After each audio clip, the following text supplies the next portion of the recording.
الله الرحمن الرحيم الحمد لله رب العالمين والصلاة والسلام على رسوله النبي الكريم وعلى آله وصحبه أجمعين وعلى من تبعهم بإحسان إلى يوم الدين. أما بعد فأعوذ بالله من الشيطان الرجيم. بسم الله الرحمن الرحيم. إن الله يأمركم أن تؤدوا الأمانات إلى أهلها وإذا حكمتم بين الناس أن تحكموا بالعدل إن الله نعم ما يعظكم به إن الله كان سميعا بصيرا. يا أيها الذين آمنوا أطيعوا الله وأطيعوا الرسول وأولي الأمر منكم فإن تنازعتم في شيء فردوه إلى الله والرسول إن كنتم تؤمنون بالله واليوم الآخر ذلك خير وأحسن تأويلا. صدق الله العظيم.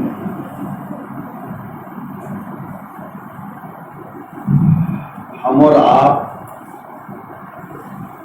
جس دور میں زندگی گزار رہے ہیں اس دور میں ہمارے ریلیجن کو بڑا کرٹیسائز کیا جاتا ہے. دنیا کے اندر، آپ کے دیش کے اندر، آپ کے اسٹیٹ کے اندر آپ کے مذہب کو تنقید کا نشانہ بنایا جاتا ہے، چاہے وہ ہیومن رائٹس کو لے کر کے ہو یا خواتین کے رائٹس کو لے کر کے ہو یا ایجوکیشن کو لے کر کے ہو یا اسلامک جورسپروڈنس کو لے کر کے ہو. الگ الگ طریقے سے اسلام اور مسلمانوں کو گھیرا جاتا ہے اور یہ کوئی نئی کہانی نہیں ہے. ہم اور آپ جس مذہب کو مانتے ہیں اس کا سفر 1400 سال پہلے شروع ہوا تھا. بہت سارے دور آئے، بہت ساری گورنمنٹ بھی آئیں، بہت سارے انٹلیکچوئلس بھی آئے، سب چلے گئے، لیکن مذہب اپنی اصلی بنیاد پر آج بھی ہے اور میرا ایمان ہے کہ صبح قیامت تک اپنی اصلی بنیاد پر باقی ہے. ٹھیک ہے، اوپر بٹ ہوتا رہے گا تھوڑا سا. میں نے جو آیتیں پڑھی ہیں اس میں لا سے ریلیٹڈ قرآن کیا کہتا ہے میں اس پر تھوڑی سی بات کروں گا، لیکن ہم بات شروع کرتے ہیں نبی کریم صلی اللہ علیہ وسلم کا جو آخری خطبہ تھا جس کو حجۃ الوداع کہا جاتا ہے، لاسٹ سرمن آف پروفٹ محمد صلی اللہ علیہ وسلم، جس کے بارے میں صحابہ کہتے ہیں کہ ایسا معلوم ہوتا ہے کہ اللہ کے رسول صلی اللہ علیہ وسلم نے اس خطبے کے اندر اپنی 23 سالہ خدمات کو اور اپنے 23 سالہ پیغام کو ایک مختصر تقریر کے اندر ریپیٹ کر دیا، اور جو صحابہ کی تعداد تھی وہ 1,00,000 سے زائد تھی. اللہ کے رسول صلی اللہ علیہ وسلم ہر جملے کو 3 بار ارشاد فرما رہے تھے، اور چونکہ اتنی آواز، مائک تو نہیں تھے، ٹیکنالوجی نہیں تھی، تو اللہ کے رسول علیہ السلام جو فرماتے تھے کچھ دوری کے بعد ایک شخص کھڑے ہو کر کے وہی جملے بلند آواز میں ریپیٹ کرتا تھا. جیسے کبھی کبھی نماز جنازہ میں بہت کراؤڈ ہو جاتا ہے، مائک نہیں ہوتا تو لوگ تکبیر کہتے ہیں. اس کا فائدہ کیا ہوتا ہے کہ جو بالکل آخر میں آدمی کھڑا ہوتا ہے اس کو پتہ چل جاتا ہے کہ امام صاحب کی کیا پوزیشن ہے. اللہ کے رسول صلی اللہ علیہ وسلم خطبہ شروع کرنے سے پہلے فرماتے ہیں کہ ایسا لگتا ہے کہ یہ میرا آخری خطبہ ہے اور اگلے سال اس وقت ہماری اور آپ کی دوبارہ ملاقات نہیں ہونے والی. اب آپ تصور کرو کہ اللہ کے رسول صلی اللہ علیہ وسلم جو صحابہ کے نزدیک ان سے زیادہ محبوب آدمی دنیا میں کوئی پیدا ہی نہیں ہوا ہے. اسی لیے علماء نے لکھا ہے کہ قیامت تک جتنے بھی قطب، ابدال، صوفی، علماء، مفتی، قاضی جتنے بھی آئیں گے، اگر ان سب کو ایک جگہ کھڑا کر دیا جائے اور ایک جگہ صرف اس شخص کو کھڑا کر دیا جائے جس نے ایک سیکنڈ کے لیے ایمان کی حالت میں اللہ کے رسول علیہ السلام کی زیارت کی ہے، تو اس کی محبت اور ان کی محبت کو ملایا نہیں جا سکتا۔ جب بدر کا موقع آیا تو بہت کم تھے مسلمان، اور جو مخالفین تھے وہ 1000 سے زائد تھے۔ اس وقت جتنے بھی ہتھیار، ایڈوانس ویپن جو تھے وہ سب ان کے پاس میں تھے، اور اللہ کے رسول علیہ السلام اور صحابہ کے پاس میں کچھ بھی نہیں تھا۔ حضور دل میں ایک شک پیدا ہوا کہ پتہ نہیں کیا ہوگا۔ آپ نے انصار میں سے کسی کو کھڑا کیا کہ بھئی بتاؤ کیا کرنا ہے، کیا لڑائی لڑنے کے لیے تیار ہو؟ تو انصاری صحابی کھڑے ہوئے کہنے لگے اللہ کے رسول، ہم آپ کے دائیں بھی لڑیں گے، بائیں بھی لڑیں گے، آگے بھی لڑیں گے، پیچھے بھی لڑیں گے، جہاں آپ کا پسینہ گرے گا وہاں ہم اپنا خون گرائیں گے۔ اور ہم موسیٰ کی امت کی طرح آپ سے یہ نہیں کہیں گے کہ آپ اذهب انت وربك فقاتلا انا هاهنا قاعدون، جیسے موسیٰ علیہ السلام کی امت بنو اسرائیل نے اپنے نبی سے کہا تھا کہ آپ جائیے، آپ کا خدا جائے، آپ لڑیے، ہم قوم عمالقہ کے مقابلے میں آپ سے نہیں لڑیں۔ تو آپ تصور کر سکتے ہیں کہ کس شوق اور جوش کے ساتھ صحابہ اللہ کے رسول علیہ السلام کی اس تقریر کو سن رہے ہوں گے۔ آپ نے فرمایا کہ اے لوگوں، ایک اللہ کی عبادت کرو، اس کے علاوہ کوئی معبود نہیں ہے۔ اور دوسری سب سے اہم بات فرمائی کہ سنو، کلکم لآدم وآدم من تراب وإن أكرمكم عند الله أتقاكم وليس لعربي على عجمي فضل إلا بالتقوى۔ اے لوگوں سنو، کسی عربی کو کسی عجمی پر اور کسی عجمی کو کسی عربی پر کوئی فضیلت حاصل نہیں ہے، کوئی سپیریورٹی نہیں ہے، کوئی کسی سے اعلیٰ نہیں ہے۔ اللہ کے رسول صلی اللہ علیہ وسلم نے فرمایا کہ سب برابر ہیں، اللہ کے ترازو میں کسی کی کوئی حیثیت منفرد نہیں ہے۔ اللہ کی نظر میں آپ سب برابر ہو۔ ہم کسی بھی آدمی کو اس کے ریلیجن کی بنیاد پر، in the name of religion, in the name of caste, in the name of language، ہم کسی کو کسی پر فضیلت نہیں دینے والے۔ آپ کانسٹیٹیوشن آف انڈیا کا آرٹیکل 14 پڑھیے گا، آرٹیکل 15 پڑھیے گا۔